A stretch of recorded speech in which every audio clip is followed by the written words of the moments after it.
छूट जाने का खतरा ज़्यादा होता है। इसलिए पूरी सभा को नमन। और आपके सर ने सिर्फ 30 मिनट दिए थे।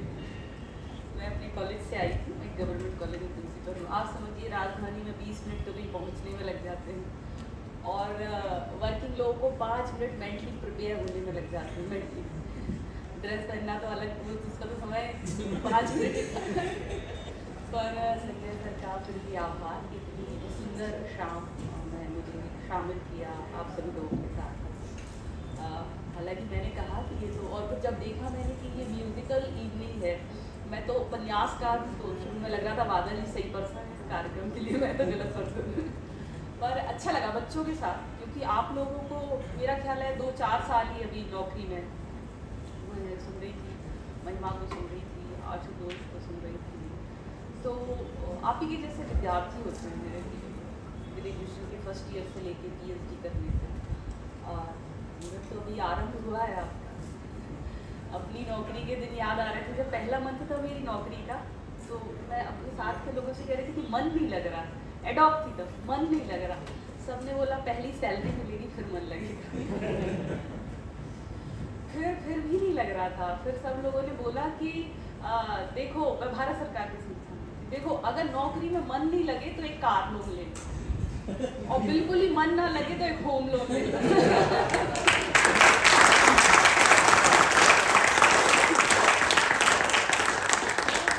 फिर मैंने कर लिया और सच में फिर मन लगने लगा।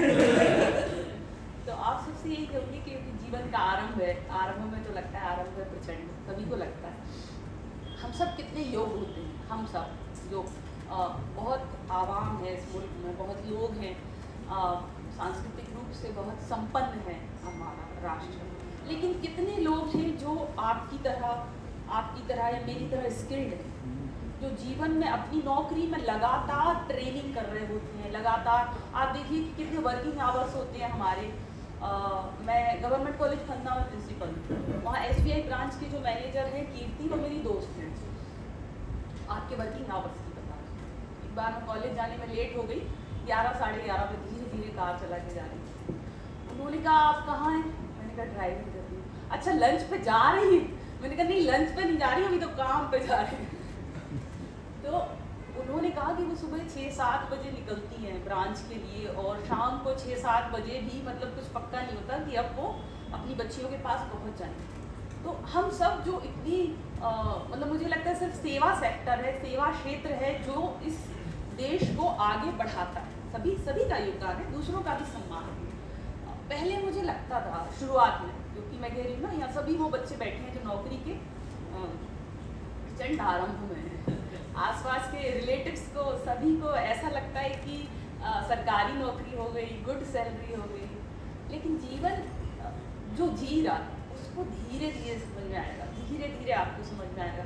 अभी किसी का प्यारा सा बच्चा बोल रहा था पीछे से, मुझे अपने दिन याद आ रहे थे कि कैसे एक मदर, एक वर्किंग वूमन, कभी maternity leave, child care leave, कभी लीव विदाउट पे, कभी EL, और कभी तो जॉब से भी बाहर इस तरह के होते हैं। हम बाहर होकर भी, हालांकि हिंदुस्तान में फेमिनिज्म का बहुत वेलकम नहीं है, इस तरह की बातों का बेसिकली बहुत स्वागत नहीं है, फिर भी एक बात है, जैसे भी महिमा ने कविता सुनाई थी ना कि आप अन्नपूर्णा कह देते हैं, आप गृह लक्ष्मी कह देते हैं। हालांकि इन शब्दों पर मैं कहूँगी कि शुरुआत में तो बराबर ही दर्जा था ना लोपा रोमा मुद्रा का, ऋषिकाएँ थी, ऋषि भी थे, बीच में आकर चीज़ें बदली। और अब तो मुझे लगता है, क्योंकि मेरी PhD इस पर है, लेकिन ज़्यादा देर बोलूँ तो रोक दीजिएगा, क्योंकि टीचर को सिर्फ बोलने की आदत होती, सुनने की तो होती नहीं है। तो अब चीज़ें थोड़ी सी और ज़्यादा ख़राब हैं, और ज़रूर हम इन पर बात करें। उच्चतम शिक्षित लड़कियाँ, उच्च शिक्षा विभाग में 35%, 40% प्रोफेसर सिंगल हैं, क्योंकि इतनी ज़्यादा योग्य लड़कियों से समाज डरता है। समाज डरता है कि इससे हम शादी कर लेंगे, हमसे ज़्यादा योग्य, हमारी कभी भी बेइज्जती कर देगी, हमारे माता पिता का उतना सम्मान नहीं करेंगे, भले आप उसके माता पिता का पता नहीं कितना सम्मान करें। तो छोटे से बच्चों को हम बड़ा करते हैं, नौकरी करते हैं, मतलब एक कठिन जीवन होता है। अब इसके लिए तो डेफिनेटली थोड़े से सिक्कों के लिए ना, अभी सब रिटायर होंगे, मैं रिटायर जब भी होंगी, हम देखेंगे कि जीवन में हमने क्या पाया। एक घर बना लिया, कुछ कार हो गई, बच्चों की अच्छी स्कूलिंग हो गई, लेकिन मैं ये कहूँगी सिर्फ शुभकामना के तौर पर सारे बच्चों को कि जीवन और जीविका दोनों में फर्क हमेशा बनाकर रखें। जैसे अभी मदर्स डे आने वाला है, राजस्थान पत्रिका ने बोला कि आप एक खत के फॉर्मेट में आलेख लिख दीजिए एक मदर की तरफ से एक बेटी को जो एक नए बच्चे की माँ बनी, तो बच्ची माँ बनी है, उसको मदर खत लिख रही। तो मैंने उस आलेख में यही लिखा, अभी प्रकाशित हुआ, कि अपने बच्चे का ख्याल रखना और प्यार करना, तो अपना भी ख्याल रखना और अपने आप को भी प्यार करना, अपना भी सम्मान करना। ये बहुत लड़कों के लिए या लड़कियों के लिए जीवन में, नौकरी में ये बहुत कठिन हो जाता है। बहुत बार सम्मान बचाना बहुत कठिन हो जाएगा। और जावेद अख्तर की एक नज़्म की पंक्तियाँ हैं, किसी का हुक्म हुआ है कि इस गुलिस्तां में सभी फूल एक रंग में खिलेंगे।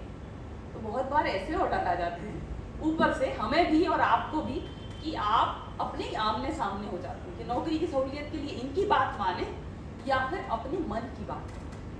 तो कहने का मतलब है कि ये जो आप नौकरी करेंगे दूर से, वो मेरे जो देवर हैं वो बैंक मैनेजर है, मैं इनको पढ़ो, तो वो कहते हैं कि बैंक की नौकरी में परिवार सुखी रहता है, वो आदमी सुखी नहीं रहता जब नौकरी करता है।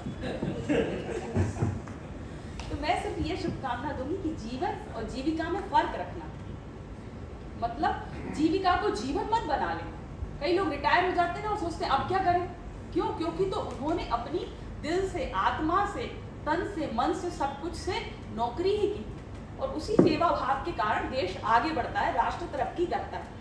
लेकिन फिर भी मैं कहूँगी जीवन और जीविका में अंतर, परिवार को भी समय देना ठीक है, रिलेटिव्स को भी, वो तो आप कर ही लेंगे, नौकरी में जैसे तैसे गिरते पड़ते वो भी निभा लेंगे, लेकिन गमी में भी हो आएंगे, दस्टोन में भी हो आएंगे, शादी में भी हो आएंगे, लेकिन अपने लिए भी समय रखें, ताकि जब ये नौकरी ना हो और आप अपने आप के सामने हो, तो आप सिंहावलोकन जिसको कहते हैं ना, सिंह की तरह पलटकर जीवन को, सिंह चल रहा होता है पलट कर देखता है ना, ऐसे जब आप अपने जीवन को कभी भी देखें, आज अपने कॉलेज के दिनों को कई लोग यहाँ से देख रहे थे, या आप अपनी नौकरी को देखें, तो आपको ऐसा ही महसूस हो जैसा एक सिंह को महसूस होता है। तो नौकरी करना अपने आत्मसम्मान के साथ, यही शुभकामना।